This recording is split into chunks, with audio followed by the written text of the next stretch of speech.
కడప జిల్లాలో రాజంపేట సీటు కాస్త హీటు పుట్టిస్తోంది. జగన్ మార్క్ పొలిటికల్ స్ట్రాటజీ ఎలా ఉంటుంది అనేది మరికొద్ది రోజుల్లో తేలిపోతుంది. 4 సంవత్సరాల నుంచి పార్టీలో కాపలా ఉన్న వైసీపీ రాజంపేట ఇన్ఛార్జ్ ఆకేపాటి అమర్నాథ్ రెడ్డికి జగన్ టికెట్ ఇవ్వకపోతే ప్రజలకు, ముఖ్యంగా రాజంపేట వాసులకు ఓ క్లారిటీ అయితే జగన్ పై వస్తుంది. ఇది జగన్ కు తెలుసు. పార్టీలో ఇప్పుడు చేరిన వ్యక్తికి టికెట్ ఇస్తే ఇది బ్లండర్ మిస్టేక్ అవుతుంది. అయితే మరికొన్ని సమీకరణాలు చూసుకుంటే తెలుగుదేశం ఓటు బ్యాంక్ కోసం కూడా మేడాకు టికెట్ ఇస్తే ఆ ఓట్లు మరలుతాయని ఆలోచన చేయొచ్చు. కానీ ఆకేపాటి వర్గం మొత్తం మేడాకి సపోర్ట్ చేయదు. సో ఈ 4.5 ఏళ్లు ఉప్పు నిప్పుగా ఉన్న ఈ రెండు వర్గాలు కలవాలి అంటే కాస్త సమయం పడుతుంది. అయితే ఇప్పుడు చిత్తూరు జిల్లా రాజకీయాలను వైసీపీలో శాసించే పెద్దిరెడ్డి రామచంద్రారెడ్డి కుమారుడి విషయంలో రాజంపేట సీటు కూడా కాకరేపుతోంది. అసలు పాయింట్ ఇక్కడే ఉంది. రాజంపేట నుంచి జగన్ కావాలి అని గత ఎన్నికల మిథున్ రెడ్డిని ఎంపీగా సెలెక్ట్ చేశారు. ఆయన గెలిచారు. ఇక ఇప్పుడు ఆయన ప్లేస్ ని వేరే వారికి ఇవ్వాలని ఆలోచిస్తున్నారట జగన్. ఇంతకీ అదేంటి అని అనుకుంటున్నారా? ఇదే అసలు సంగతి.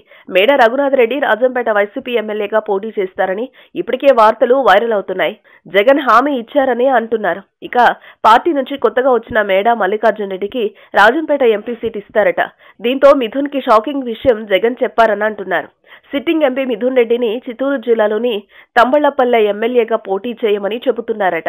జగన్ చకచక 18 గంటల్లో ఇలా పార్టీలో మేడ చేరడంతో జగన్ వెంటనే నిర్ణయాలు తీసుకున్నారు. అయితే ఇప్పుడు తంబళ్లపల్లెలో వారికి ఫేమ్ ఉంది, కానీ తెలుగుదేశం అభ్యర్థిని ఎదుర్కోవడం కష్టం. ఇక వీరందరి చిత్రాలు ఎలా ఉన్నా ఆకేపాటి విషయం ఏంటి అనేది ఇప్పుడు ఆలోచన. ఆకేపాటి అమర్నాథ్ రెడ్డికి రాజంపేట సీట్ ఇస్తే రాజంపేట లోక్సభ నుంచి పోటీ చేసే అవకాశం కల్పించాలని ముందుగానే హామీ తీసుకునే ఎమ్మెల్యే మేడ పార్టీలో చేరనున్నారని ప్రచారం సాగుతోంది. మరి ఆకేపాటికి ఎమ్మెల్యే టికెట్ రాజంపేట నుంచి ఇస్తే ఎంపీగా మేడ బరిలోకి దిగుతారు. మరి చేసేది లేక మిథున్ తంబళ్లపల్లి నుంచి పోటీ చేస్తారట. ఇది వయా చిత్తూరు రాజంపేట వార్త. వార్తావాణి న్యూస్ ఛానల్ ఎప్పటికప్పుడు రాజకీయ, సినీ విశేషాలు, స్పోర్ట్స్ మరియు సాంకేతిక పరమైన మరెన్నో విషయాలను మన ముందుకు తెస్తుంది. మరింత సమాచారం కొరకు వార్తావాణి న్యూస్ ఛానల్ ని సబ్స్క్రైబ్ చేయండి.